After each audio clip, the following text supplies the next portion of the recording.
Asalaamu calaykum waraxmatullaahi wabarakaatuh. Dhammaan daawadayaasheena sharafta leh ee ku xiran janalkeena. Soo dhawaada walaalayaal, ku soo dhawaada maalin cusub iyo muuqaal cusub oo aad u xiiso badan. Alxamdulilaahi calaa nicmati alislaam. Alxamdulillaah. Ilaahay ayaa ku mahadsan nimcadan weynka uuna siiyey ee ah islaamnimada iyo nimcada caafimaadka iyo nimcooyinka kale faraha badan. Alxamdulillaah. Ilaahu noo ziyaada intay xanuunsan ee xanuun sariir la saaran. Alle subxaanahu wa tacaala ha caafiyo oo caafimaad taam ha siiyo. Gabar walaasheen oo xanuunsan oo naga codsatay inaan u duceynana. Alle subxaanahu wa tacaala caafimaad taam ha siiyo ayada iyo intii walaal ah ee xanuunsanba biidnillaah. Qisaska diiniga ah waa cashiro muhiim ah oo na xasuusinayo qiimaha sabarka, in Ilaahay dembi dhaaf la weydiisto, in Ilaahay la tala saarto, in Ilaahay arrimaha loo dhiibto. Waa qisooyin dhab ah oo muujinaya siduu Alle subxaanahu wa tacaala ugu gargaaraya addoomihiisa markay u laabtaan, markay dembi dhaaf weydiistaan, markay tala saartaan, markii ay badiyaan saliga Nabiga sallallahu alayhi wasallam oo ay noqdaan addoommo ku tiirsan Alle subxaanahu wa tacaala. Qisaskan waxay xambaarsan yihiin xikmado iyo waano, waxayna xoojinayaan rajada iimaanka qofka.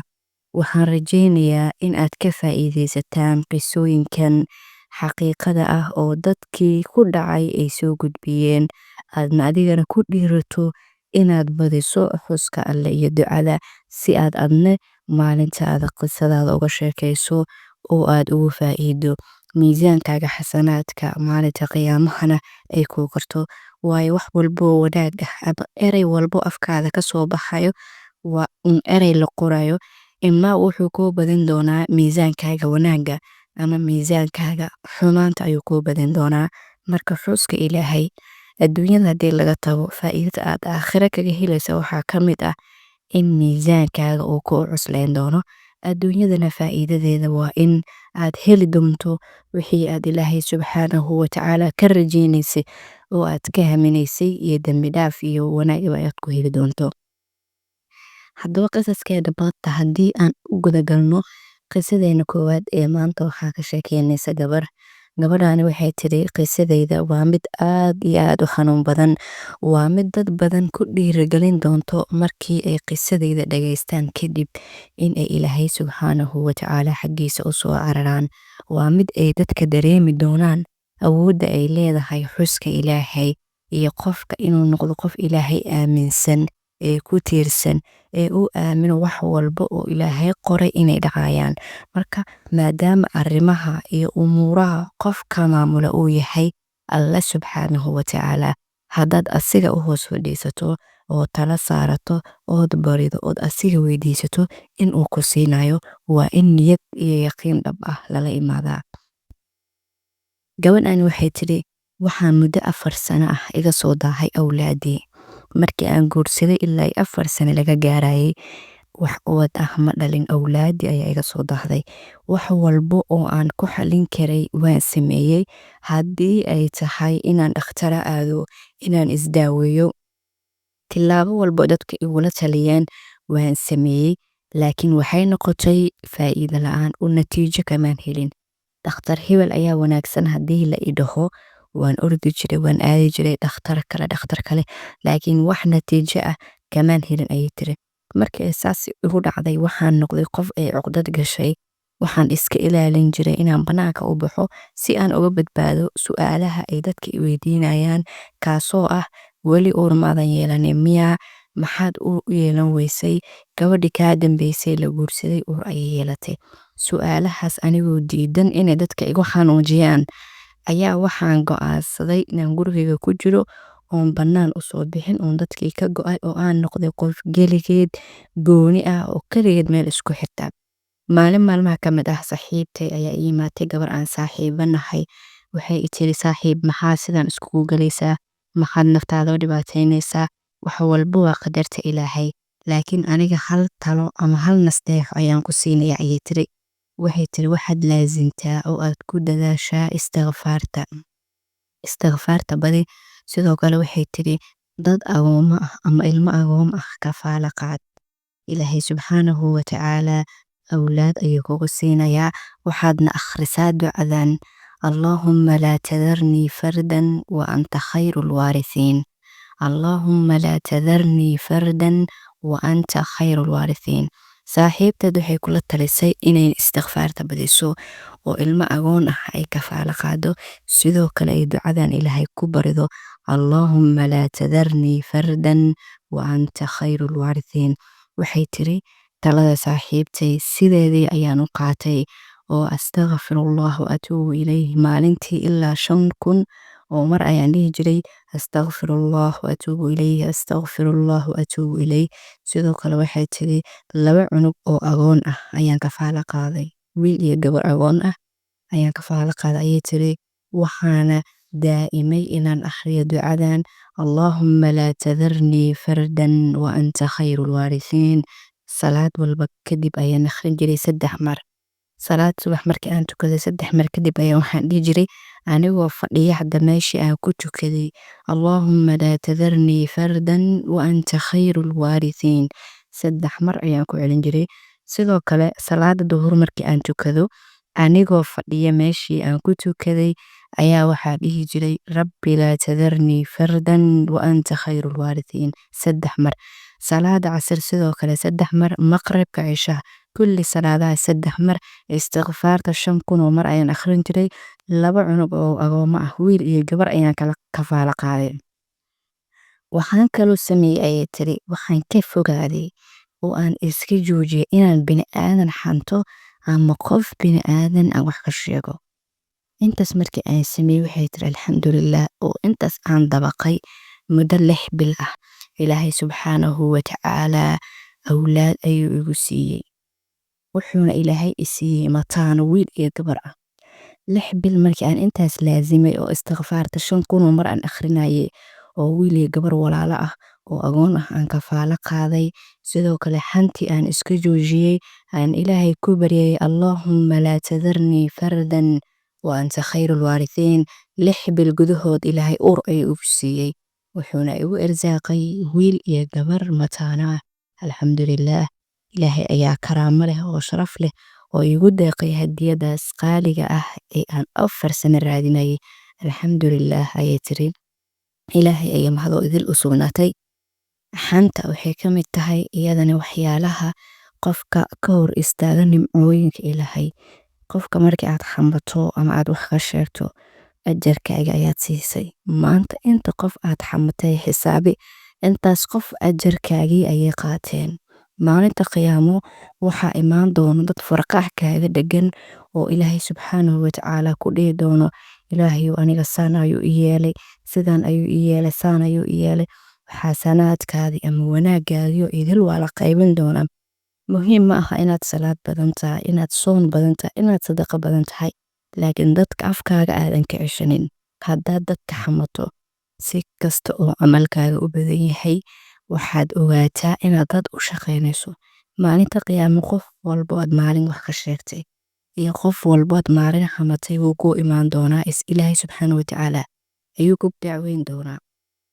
kadib xasanaadkaagii ayaa la fiirin doonaa, dadkaas ayaa loo qaybin doonaa.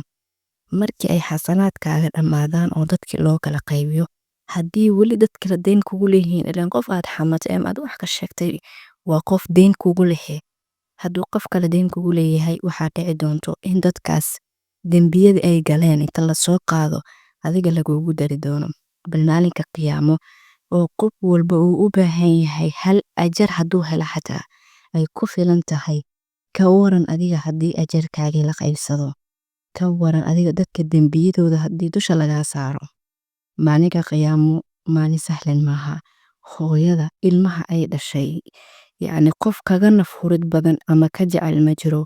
hooyada xataa maalinkaas hal ajar inay ku siiso ma yeeli doonto, adigana ma ogolaan doontid in hooyada ajar sii lagu dhaho maalinkaas.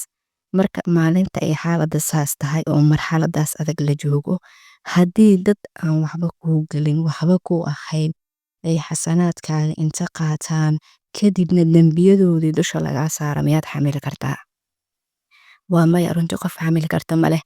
maalinkaas qof walba wuxuu u baahan yahay inuu helo badbaadada ilaahay. haddaba xanta wanaag walba aad samayso si kastoo aad u wanaagsantahay haddaad dadka xamato waxaad ogaataa ajarkaagii in la qaatay. haddii ajarkaaga uu dhammaadana dadkaas dembiyadoodii in dusha laga saari doono. marka walaalaha sharafta leh, maadaama ajar la shaqaysanayo oo wanaag la samaynayo, waa in laga digtoonaadaa ajarkaas iyo wanaaggaas waxaad ku wayn karto. dadka qaar xanta waxay u maleeyaan qofka wuxuusa ahayn in laga sheego. qofka wuxuu yahay inaad ka sheegto ayaaba xan ah. qofkaas waa madow yahay, kaas waa dheer yahay, qofkaas waa sidan. qofka wuxuu yahay inaad ku sheegto ayaaba xan ah. wuxuu ahayn haddaad ka sheegtana waxaa la dhahaa been abuur. marka qofka wuxuu yahay inaad ka sheegto ayaaba xan la dhahaa. si aad uga badbaadido dadka iska nabadgeli, arrintooda, afaarahooda, warkooda dadka ammaansiiye. xitaa haddii uu qofku ku kalifaya inaad dadka xamato uu jiro, qofkaas ka dheero. waayo maalinta qiyaamo waxaad shaqaysatay inta la kala qaato ayaa dadka dembiyadoodii dusha lagaa saari doonaa. adiga hadda maanta fikir, miyaad awoodaa dadka culeyskooda inaad qaado? haddii aad awooddo adiga iska soco, laakiin haddaad awoodin maanta jaanisaad haysataa. ilaahay u toobadkeen. maxaad ku samayn kartaa marka dadkii aad xamatay ama aad wax ka sheegtay? hadday kuu suurtagelayso in ayaga aad u tagto oo i cafi aad dhahdo, hadday taas kuu suurtagelinina inaad ilaahay subxaanahu watacaala aad u barido, waxaad ku ducaysanaysaa ducadan: allaahumma gfir lijamiici liman lahu xaqun calaya. dadkaas waxay kugu leeyihiin maanta ayaad jaanis haysataa in aad u tagto oo aad dhahdo waxbaan kaa sheegay ama sidaas ayaan ku idhi i cafi. waa optionka ama qodobka ugu fiican. haddii aysan taas kuu suurtagelinina, waa in aad dadkaas u ducaysaa mar walba oo aad akhriso ducadan: allaahumma gfir lijamiici liman lahu xaqun calaya. ilaahayow u dembi dhaaf qof kastoo aniga xaq igu leh. dadkaas waxay kugu leeyihiin inaad u ducayso. haddaad saas samaynin oo aadna iska joojinin arrintaas, wanaag walbood samayso, si kastood istikfaar u akhriso, si kasta ood u dhahdo laa hawla walaa quwata ilaa billah, camalka salaad kasta ood tukato, soon walba, wax walba oo aad samayso, runtii waxay noqon doontaa wax aad dad u shaqaysay. marka maadaama wanaag iyo ajar iyo khayr la shaqaysanayo, waxyaalaha naga nusqaamin karo waa inaan ka fogaanaa biidnillah. qisadeena labaad ee maanta waxaa ka sheekeynaysa gabadhaani waxay tiri ninkeyga wuxuu ahaa nin shaqeeyo oo mushaari ah. wuxuu ku shaqayn jiray ayay tiri $200. $200 haddii nolosheena loo fiiriyo aad ay u adkaday tiri. guriga kirada aan ku jirno waxay ahayd $150. kaliya waxaa inoo soo hari jiray $50. kontonkaas waxaa ku jiro biyaha, korontada, cuntadii, raashinkii, wax walba ayaa ku jiro. inkastoo waxay tiri ilmahayga aysan waxbarasho gaarin, ay ilmo yaryar ahaayeen, haddana $50 oo biyo ku jiraan, oo koronto ku jiro, oo nolosho idil ah, waxay tiri aad ayaan cariir ugu jirnay. waan u dulqaadan waayey, waxa aan sameeyey ayaan garan waayey. habeen ayaa meel fadhiista ayay tiri, waan soo kacay salaatuleylka. habeenkii oo idil waan taagnaa ilaa waagii uu baryey. waagii markii uu baryeyna waxaan bilaaba ayay tiri istikfaar, anuu ilaahay subxaanahu watacaala uu weydiisanayo noloshan cariiriga ah iyo xoolaha nagu yar inuu ilaahay naga saaro. anuu ilaahay ku baryaa ayay tiri. maalintaasaan sameynaya waxay tiri waxay ahayd maalin culus oo nolosha ay aad nooga cusleed oo dhaqaale xumi ba'an ina haysay. wax aan sameey markii aan garan waayin ilaahay subxaanahu watacaala xaggiisii ayaan u cararay. salaatuleyl ayaan u istaagay. habeenkii oo idil waxay tiri waan taagnaa. subaxdii waaga markii uu baryeyna waxaan bilaabay istikfaar. habeenkii oo idil salaatuleyl ayaan tukanayay. subaxii waaga markii uu baryeyna waxaan bilaabay istikfaar iyo inaan ilaahay subxaanahu watacaala istikfaar u weydiisto. maalmo kooban kadib waxay tiri alxamdulillaah, ninkaygii shaqadii uu ka shaqaynayay shaqo ka wanaagsan oo ka mushaar badan oo boos wanaagsan ah ayuu helay. alxamdulillaah, meeshii uu $200 bishii ka qaadan jiray, hadda wuxuu helay shaqo uu ku shaqaynayo $700. runtii waa lacag kale dheer waan isku dhoweyn. qof shalay 200 ku shaqaynaya maanta 700 markii uu qaato, runtii waa farqi weyn. maalmo kooban gudahood ayay ilaahay subxaanahu watacaala saas noogu fulay ayay tiri. markii aan ilaahay salaatuleylka u tukanayay oo aan istighfaarsanayay si niyad ah yacni niyad ayay iga ahayd ayay tiri maadaama culays badan aan dareemay waxaan yaqiinsaday qofka culayskan iga bixin karo ee iga qaadi karo ilaahay subxaanahu watacaala keliya inuu yahay sidaas ayaan salaatuleylkii ku tukaday subaxii markuu bilowdayna aan istighfaarsaday alxamdulilaah ilaahay subxaanahu watacaala baryadii aan baryay gacmihii aan u hoorsaday dambi dhaafkii aan weydiistay kumaan khasaarin ilaahay asiga ayaa noo sheegay qur-aankiisa noogu sheegay in istighfaarta ay ka mid tahay waxyaalaha lagu helo xoolaha alxamdulilaah ayay tiri maanta ninkaygii wuxuu ku shaqeeyaa $700 150 haddii aan kirada iskaga bixino lacag wanaagsan ayaa noo soo harta ayay tiri maasha allah maanta keed ayaan leenahay oo waxaan noqonay dad keed meel dhigta halka shalay nolosheena biyihii korontadii cuntadii qudaartii wax walba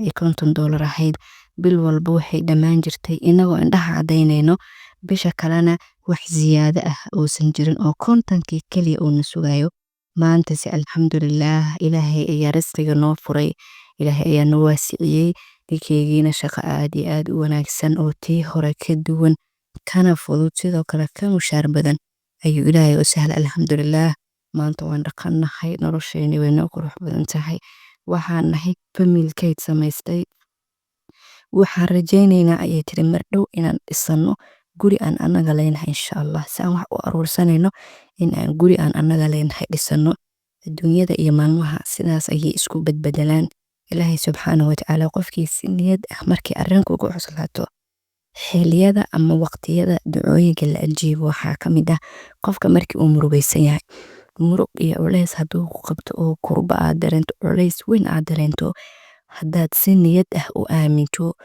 murugtan culayskan kurbadan ilaahay keliya ayaa kaa feedi karo ood ilaahay barido waxay ka mid tahay waqtiyada ducada la ajiibo markaa laga faa'iidaysto hadday arrinkugu cuslaato ilaahay u orod istighfaarso ilaahay bari biidnillaah ilaahay ayaa arrimahaaga kuu fududeyn doono waa mahadsantihiin walaalahayna sharafta badan muuqaalkeena maanta halkaas ayuu ku egyahay la wadaag walaalaha kale si uga faa'iidaystaan muuqaalkana like saara si uu walaalo badan u gaaro wasalaamu calaykum